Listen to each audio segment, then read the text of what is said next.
कामयाबी कोई राज नहीं है, ये तो बस चंद पावरफुल हैबिट्स का एक मजमुआ है। आज हम मिलकर दुनिया के कामयाब तरीन एक्सपर्ट्स के तजर्बात का निचोड़ देखेंगे और उन आदतों का खाका तैयार करेंगे जो किसी को भी बुलंदी पर पहुंचा सकती हैं। आइए इस जबरदस्त बात से शुरू करते हैं। आप अपना फ्यूचर तय नहीं करते, आप अपनी हैबिट्स तय करते हैं और वो आपका फ्यूचर तय करती हैं। और यही बात हमारे आज के सफर की बुनियाद है। कामयाबी कोई एक रात का मिरेकल नहीं, बल्कि ये हर रोज किए जाने वाले छोटे छोटे डिसीजंस और हैबिट्स का ही नतीजा है। तो हमारा ये सफर कैसा होगा? इसमें हम 5 स्टेजेस से गुजरेंगे। सबसे पहले हम हैबिट इक्वेशन को समझेंगे, फिर माइंडसेट मास्टरी का हुनर सीखेंगे, उसके बाद डेली सिस्टम बनाने की स्ट्रेटेजी पर बात करेंगे, फिर लॉन्ग टर्म गेम के उसूलों को जानेंगे और आखिर में देखेंगे कि ये नेवर एंडिंग जर्नी क्यों है। तो चलिए शुरू करते हैं हमारे पहले हिस्से से, हैबिट इक्वेशन। सीधी सी बात है, कामयाबी छोटी छोटी कोशिशों का मजमुआ है जो रोजाना बिना नागा दोहराई जाती हैं। ये कोई मैजिक नहीं, बल्कि मुसलसल मेहनत का फल है। और सुनिए, ये कोई नया कॉन्सेप्ट नहीं है। सदियों पहले एरिस्टोटल ने कहा था कि हम जो कुछ भी करते हैं उसमें से 95% हमारी हैबिट्स का नतीजा होता है। जरा सोचिए, 95%।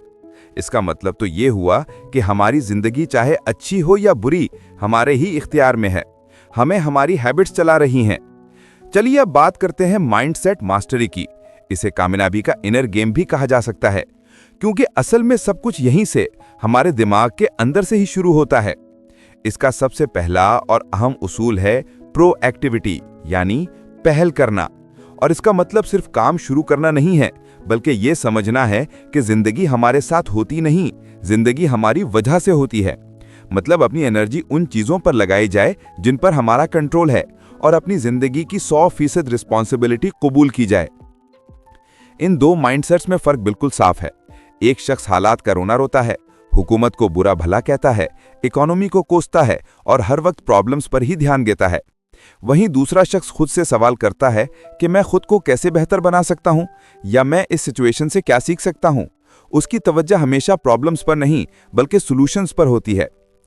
माइंडसेट का एक और अहम हिस्सा है वाज़ेह गोल्स का तयन। कामयाब लोग बिल्कुल साफ जानते हैं कि उन्हें क्या चाहिए। उनके पास एक तयशुदा डेस्टिनेशन होती है जिसकी तरफ वो मुसलसल बढ़ रहे होते हैं। इसकी एक बेहतरीन मिसाल माज़दा RX-8 की कहानी है। पहला कदम, उसने एक साफ गोल बनाया, एक लाल रंग की माज़दा RX-8 खरीदनी है। दूसरा कदम, उसने गाड़ी की तस्वीर काटकर अपने विजन बोर्ड पर लगाई और हर रोज तसव्वुर किया कि वो इसे चला रहा है। तीसरा कदम, वो ऐसे काम करने लगा जैसे वो इसका ऑनर हो। जब भी वैसी गाड़ी पास से गुजरती तो दोस्तों को कहता, वो देखो मेरी गाड़ी जा रही है। और चौथा, सबसे अहम कदम, उसने प्राइस अदा की। जब दूसरे लोग पार्टीज कर रहे थे, वो अपने ड्रीम को रियलिटी बनाने के लिए घंटों वर्क कर रहा था। एक मजबूत माइंडसेट तो बुनियाद है, लेकिन कामयाबी की इमारत रोजाना की मेहनत से ही बनती है। और यही हमारा अगला हिस्सा है, डेली सिस्टम बनाना। ये वो छोटे छोटे एक्शंस हैं जो मिलकर बड़े रिजल्ट्स को जन्म देते हैं। ये एक बहुत अहम क्वेश्चन है जो हर किसी को अपने आप से पूछना चाहिए। जब कोई नहीं देख रहा होता तो एक शख्स क्या करने का इंतखाब करता है? यही वो लम्हा है जहां असल कैरेक्टर का पता चलता है। और इसी सवाल का जवाब है सेल्फ डिसिप्लिन।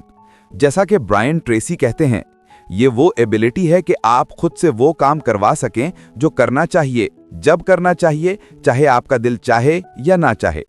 ये कोई सजा नहीं, बल्कि ये वो फ्रीडम है जो अपनी मर्जी का फ्यूचर बनाने की ताकत देती है। और यही वो एक हैबिट है जो बाकी तमाम हैबिट्स को मुमकिन बनाती है। तो ये सिस्टम आखिर दिखता कैसा है?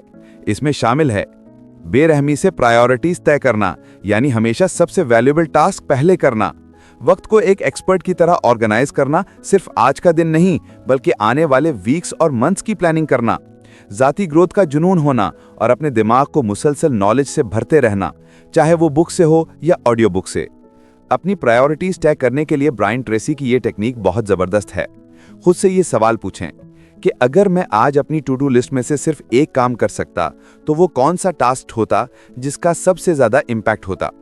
इसका जो भी जवाब है वही आपका सबसे अहम वर्क है। चलिए अब हम थोड़ा आगे की सोचते हैं, बात करते हैं लॉन्ग टर्म गेम की स्ट्रैटेजीज की। ये वो उसूल हैं जो वक्त के साथ तरक्की को बरकरार रखने में मदद देते हैं। अक्सर लोग ये समझते हैं कि कामयाब लोग बेखौफ होते हैं, लेकिन ये सच नहीं है। सच तो यह है कि वो भी फियर महसूस करते हैं, लेकिन वो फियर को खुद पर हावी नहीं होने देते। कामयाबी का राज खौफ का ना होना नहीं, बल्कि खौफ के बावजूद कदम उठाने का करेज है। एक और बहुत अहम कॉन्सेप्ट है विन विन थिंकिंग। कुछ लोग कामयाबी को एक महदूद चीज समझते हैं, यानी एक की सक्सेस के लिए दूसरे का फेलियर जरूरी है। ये विन लूज माइंडसेट है। इसके बरक्स अबंडेंस मेंटालिटी या विन विन माइंडसेट ये है कि सबके लिए बहुत कुछ है। इस सोच से बाहिमी बेनिफिट और हार्मनी पैदा होती है। कामयाबी कभी भी तन्हा सफर नहीं होती, ये कनेक्शंस की ताकत से मुमकिन होती है। इसका मतलब है दूसरों के तजर्बे से सीखने के लिए एक मेंटोर तलाश करना। इसका मतलब है सिनर्जी पर अमल करना, जहां एक और एक मिलकर 2 नहीं बल्कि 11 बनते हैं। और इन सब की बुनियाद एक उसूल पर है, पहले दूसरों को अंडरस्टैंड करने की कोशिश करें, फिर अपनी बात एक्सप्रेस करें। और अब हम आ गए हैं अपने आखिरी हिस्से की तरफ, नेवर एंडिंग जर्नी। क्योंकि सच तो यह है कि कामयाबी कोई डेस्टिनेशन नहीं बल्कि एक कॉन्टिन्यूस प्रोसेस है। इसे समझने के लिए स्टीफन कवी की एक बेहतरीन मिसाल है। तसव्वुर करें कि एक आदमी घंटों से एक कुंद 100 से दरख्त काटने की कोशिश कर रहा है। वो बहुत मेहनत कर रहा है, लेकिन कोई खास फायदा नहीं हो रहा। इतने में एक पड़ोसी उसे मशवरा देता है कि वो रुककर अपनी 100 तेज कर ले। आदमी जवाब देता है, मेरे पास वक्त नहीं है, मुझे दरख्त काटना है। और ये जवाब उस नादानी को जाहिर करता है जिसका हम सब कभी ना कभी शिकार होते हैं। काम में इतना मसरूफ हो जाना कि खुद को बेहतर बनाने का वक्त ही ना मिलना। शार्पनिंग द सॉ असल में मुसलसल सेल्फ रिन्यूअल की आदत है। इसका मतलब है अपनी हेल्थ, अपने माइंड और अपनी सोल में वक्त लगाना, ताकि आप मौसर रह सकें। यह तरक्की के लिए एक लाजमी इन्वेस्टमेंट है। तो आखिर में यह सवाल रह जाता है, अगर आज की हैबिट्स कल की स्टोरी लिख रही हैं, तो आप कौन सी कहानी लिखने का इंतखाब कर रहे हैं? इसका जवाब ही हमारी जिंदगी की सिमत का तयन करेगा।